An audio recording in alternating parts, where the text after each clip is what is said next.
Hello explorers and welcome to another video. Today I'm gonna talk a little about concurrency. And concurrency is a way for you to build a program that does a lot of different stuff at once. Usually when you program something, you do it in an imperative way, so it will actually do one thing, then logically do the second thing, and then the next thing, and then the next thing. But in this case, when you have concurrent work, you do multiple things at once and then try to collate these different workloads in a good manner in order to get more stuff done at the same time. So today I'm going to talk a little bit about concurrency in a general sense. Then I'm going to talk a little bit about data safety. I'm going to talk about the thread model and how you use threads in different cases. Then I'm going to talk about callables, and those are pretty much how you get data back from your thread execution. And I'm going to talk a little bit about the new concept called Forkjoin in Java 8. So first we're going to talk a little bit about when you're going to use concurrency and when you're going to do stuff at the same time. And I have two cases here, and it was the first thing I could come up with. And when you have an iterative process, as if you were building a car, then it's not that great to have it concurrent. Usually when you build a car, you have this kind of a line where you do a lot of things and then you push a lot of cars through. So for instance, you have one car starting at the beginning of the line, and then 1 day or 2 days later it actually ends at the other side of the line as a fully developed car. And in the process over there you have a lot of different stations that does a lot of different things to the car, but the product is actually far off being done until the end. And in this case you could do some things in parallel, but the different parts of the process are building on each other part, and that makes it very hard to make it very concurrent. Because if you say that, okay, first I'm gonna screw on all the different tires, and then I'm gonna set all the headlights, but wait, I don't have a body yet, so I can't do that. And so on. So there's a lot of things that hinges on other stuff that you have in your process. But on the other hand, when you have a factory that actually produces one product and produces a lot of that product, so for instance in this case, let's say that they are creating jeans and they are creating, let's say, 1,000 of jeans every day, then you just push some more workers in and they can produce 2,000 jeans per day. And that can be done very much in parallel, because each worker creates one product and then the next product and then the next product, and they are not really dependent on each other in order to create these different products. So first let's talk a little bit about data safety. So there's a lot of different concepts you can use in concurrency in concurrent work that can help you to keep your data safe and that you don't have any race conditions or deadlocks and so on. Deadlock is actually when you are trying to write data from two different places at the same time, and none of them can actually get a lock on the data and be able to write, so both of them hang, and that's a really bad situation in a production environment.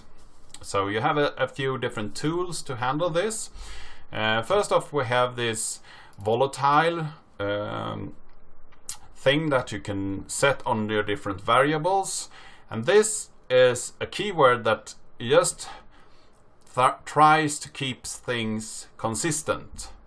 So if you think about things in the programs world, or if you think about it in the processes world, everything that you do to a variable is a few different steps. If you increment an int, for instance, that might be just one step. But if you set, let's say, a string value, that could be a whole bunch of different steps that the processor need to do in order to set that value. And in every step of that way, it could be interrupted by another process if you do it at the same time. So this keyword, volatile, will actually tell the process that when you read this value, give me the latest update to this value.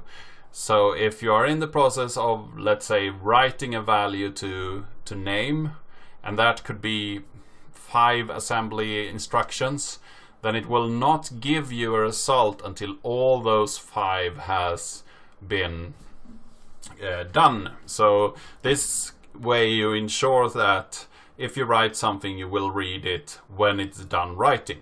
So that's a pretty good way to keep things in the correct order when you are programming. So that's a keyword you can use on your variables. Another thing you can do on your function is to tell that the processes that this is a synchronized function. This means that no thread could enter this function if another thread is already inside of this function. So this means that only one thread can run this function at any time. So that's another thing that you can do in order to ensure that you don't have any different processes that handle the same data. Next up, you can actually create locks. And in this case, we have a synchronized keyword and say that this class is now locked. And when during this lock, we will check that the work files does not contain the file name that we want to add. And if it doesn't, we will add that file name. And then another thread could actually read this list and work on them. And that thread could have this next function and read the work file's size, and if it's not 0, it will synchronize it again and say that nobody can change this list because now I'm gonna pick some work here, so you can't add anything or do anything to this list during my execution. And I will check that, okay, no, I still have work files here, because up here you have one instruction without a lock that you see. Is there anything I can get? Then I'm trying to get a lock, and in this case there could be another thread that it actually has this lock, so I might not get the lock right away. And when I actually get the lock and get in here, the work file that I'm gonna pick out could be gone. So I need to check again that I actually have a work file. Then I will fetch the first string, remove that string and return that string, and then the next one of the threads could go in here and pick a file and so on. So this is the way you lock things down, so you can have a data class that different threads are reading the same data, but in a good way, so they don't actually steal data from each other or make data corrupt. And another thing to keep in mind is if you assign a lot of values to a class, in this case I'm gonna assign a full array to this class or data class, and when I do that, I'm gonna keep in mind to actually make a copy of it so that I don't have 2 arrays in 2 different threads with the same data that actually changes the same array. Because if you don't do a copy of an array when you enter into a new class, you will actually have the pointers to all the values in the original array, and that's something that you don't want to happen in a concurrent situation. The simplest way to have something concurrent is to have a worker that it implements the interface Runnable. So in my case here I have a Runnable worker, and the only requirement for a Runnable is that you have a function that is named run that will actually do the work you intended to do with this Runnable. So let's see how this could be implemented. Down here I have used a Lambda to create this Runnable. So you have the Runnable R, and this Runnable just sleeps for a second and then print line world. And with this Runnable, which is the actual work I want to do, I will create a new thread. I will start that thread. So that is actually a separate thread running in my process. So these could happen at the same time. And then I print hello. And at this join command here, I will bring the other thread back into my execution thread. So I will wait for the other thread to be done with its execution. And then when I've joined, I will run the last of my execution and end the program here. So in this simple example in this main function, it will print hello and wait for world after a second and then exit the program. So this is the simplest way you can create a thread with a Runnable and run those concurrent, because you could do a lot of things between start and join here that could take a lot of processing power. So you could actually do a lot of work in both threads and they will not interfere with each other but they will read the same memory. So if you have two variables and you actually give the Runnable a class and you interact with the same class, you could still have the problem we talked about before with data consistency. So you need to keep that in mind. If you are interacting with the same class in two different threads, they need to keep that in consistency.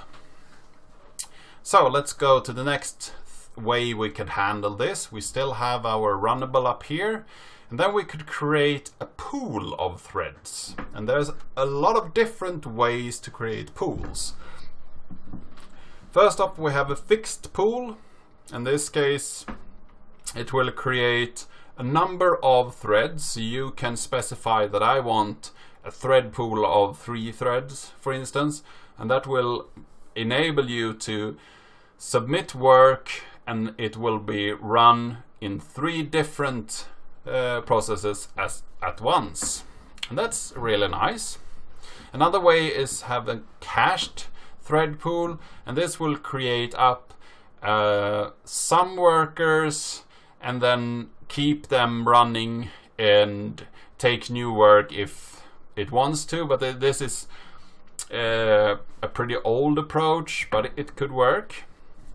That could be another way you can do it. So you don't specify how many. It will actually depend on how much work you submit. Next up, we have this schedule thread pool, and the fun part about this is that you actually set a number of threads that you want to be running. In my case, it's 3, and then on this schedule thread pool, you have extra functions that you can submit work that should be run, for instance, in 24 hours. So this is a way you can create a Java program that is long running and you actually schedule work at a specific time so they will happen in the future. And then we have 2 functions that I think is pretty strange, but you could use them if you like, and that's a single thread executor and single thread schedule executor, and these will create just a single class in your executor, so you can run 1 thread. So that's pretty much the same as a fixed thread pool of 1 or a single or a scheduled thread pool of 1. But could be use cases that you want to use that. And the last one, which I think is pretty interesting, is this Workstealing pool.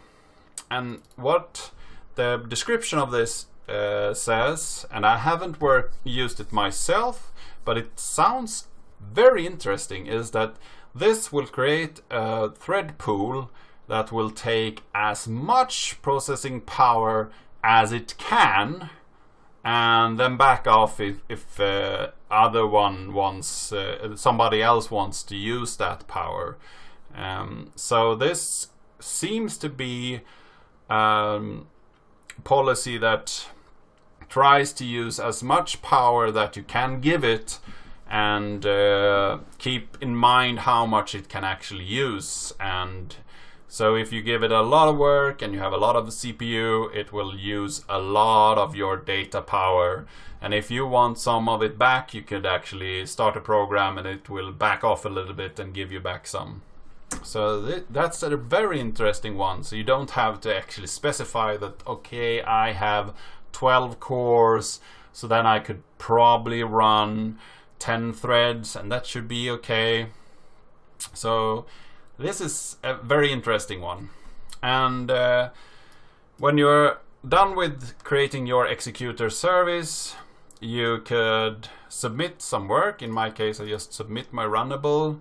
And then after I've submitted all the work that I want to do, I could run this shutdown function. So that I say that my thread pool has now been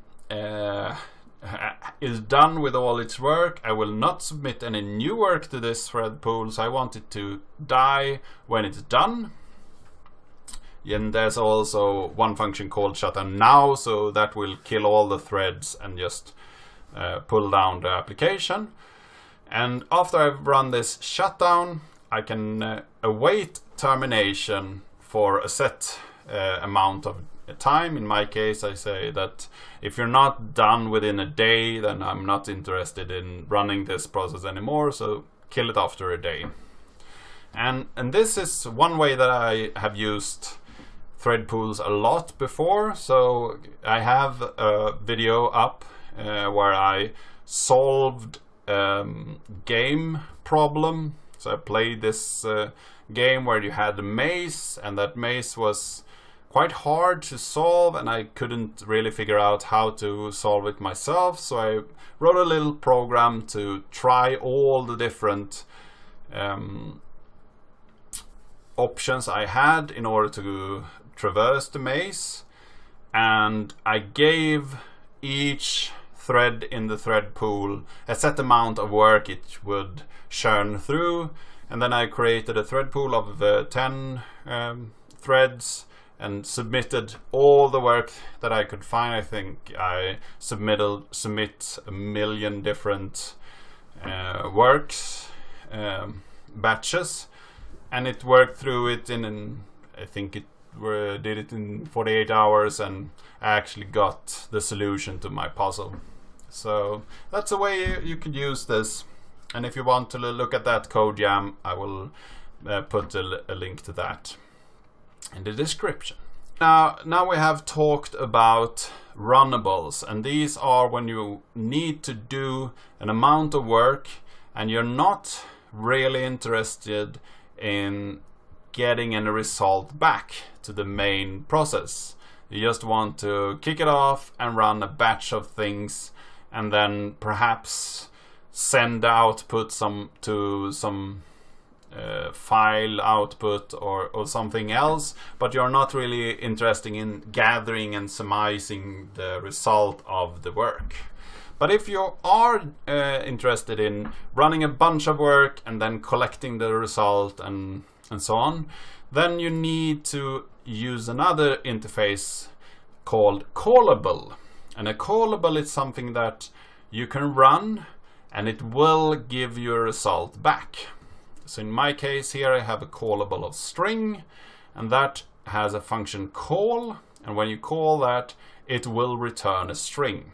But this could be any arbitrary class that you want to return back with all your information. And then we have, as before, just this executor service. In my case, I created a thread pool of 3. I submit my work and it will give me a future back. And in this potential future, there will be a string in this submit variable. So it will not have a variable now, but somewhere in the future when my callable has run through its work, I will get the result back. And there is a non-blocking function that you can run that will check your variable, or if you run it through a list, you can check all the variables in a list, and it will give you a result back if this is done. And it's not blocking, which means that you can check all your different workloads or all your different threads and see if any of the submitted work is done, and then fetch that result if you like.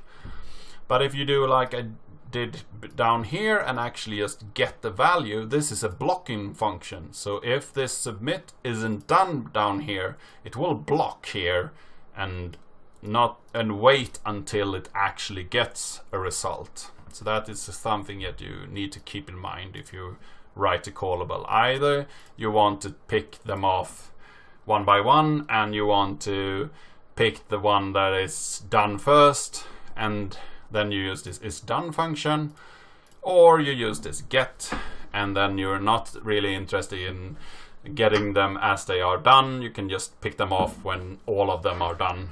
So you could actually write a function where you go through all of them and then get one at a time. But if you are interested in getting the values as fast as possible with this isDone, then there is actually a helper for you. So the next thing we're going to talk about is a completion service. So if you create a completion service by wrapping your executor in the previous example with an executor completion service, then you get a function where you can, in my case I created something remaining futures, and I create 10 different work that I will submit. So I will submit 10 callables and I will increment my remaining futures. So when this for loop is done, I will have 10 different amount of work that will have been submitted to this thread pool. And here I have my futures that I want to get back. And if I have this while loop that waits until all the futures are done, then I can actually run a function called take on this completion service. And this is not blocking either, so it will get the completed service when it's done. Or the take function is blocking, but it's not blocking on a specific future. In this case, it will just give you the first that is done. So this will give you any of the futures, but the first that is done. And then the completed future, you can do something with that, and then you will go to the next iteration of this while loop and listen for the next future that is done. So that's a very nice way to wrap your function, so you don't have to listen for the result by yourself. You can have a nice wrapper function that solves that for you. Last but not least, we're going to talk a little bit about Forkjoin. This is something that is modeled by the old function from the C libraries and so on, called fork and join. And this is Java's implementation of that. And this is mostly used when you have something that you want to split up in different branches and do at the same time. So in this case, we have a solver here that will solve some hard equation, let's say, and you have a list that you want to solve, and you have a recursive action that you use to solve this. So you assign the list here, and it's important to actually copy the array to this solver, so you don't have any other things on outside of this solver that is handling this array. If you're if that could be the case. And in your compute function in this recursive action, you will check that you actually have something that you can split up. So maybe length 1 is not something that you want to check. You might want to check for that you have, let's say, 10 to work with or something, because you want an amount of work to actually do something. But yeah, in this case they have a simple example. Check if the list length is 1, then just put the result as 0, the first element in the list. And then else, if you're not there, then they will split the list at the midpoint, copy a range of that so they get 2 different lists, create 2 new solvers, and then invoke all of them in a Forkjoin way. And when all of these are done, it will actually have a result. So this will branch out. So you go into this compute function and then split the list in 2, and then next time you split the list in 2, and then that other split in 2, and so on. So you will split it all the way down to the leaf nodes and then back up again with the result. So the Forkjoin function here is pretty much that you have a little bit of an array that I initialize my solver with, and then I do a Forkjoin pool, and that will work as the thread pool I talked about earlier with the steel workload pool. So it will actually fetch as much of your process's power as possible and then back off if it doesn't have enough power. And then on this fork pool you just invoke your solver, and then you will get this functionality for free that will go out in your branches and at the leaf node compute things, and then the result will bubble up after. I have used this kind of workload management in C before, but I haven't tried it in Java. So I think it's very interesting that they have added this to Java 8, and I can see a lot of different implementation where it could be nice to use it. For instance, if we want to do a merge sort or something, that could be really nice to implement with a Forkjoin pool. So I hope that you found this video informing and interesting. And if you haven't subscribed, then do that, please, if you want to see more with videos like this one. And if you have any questions at all, comments and so on, I will read them all. So just put them down below in the comment field. Give me this video a like, and I hope to hear from you, and I hope to see you in the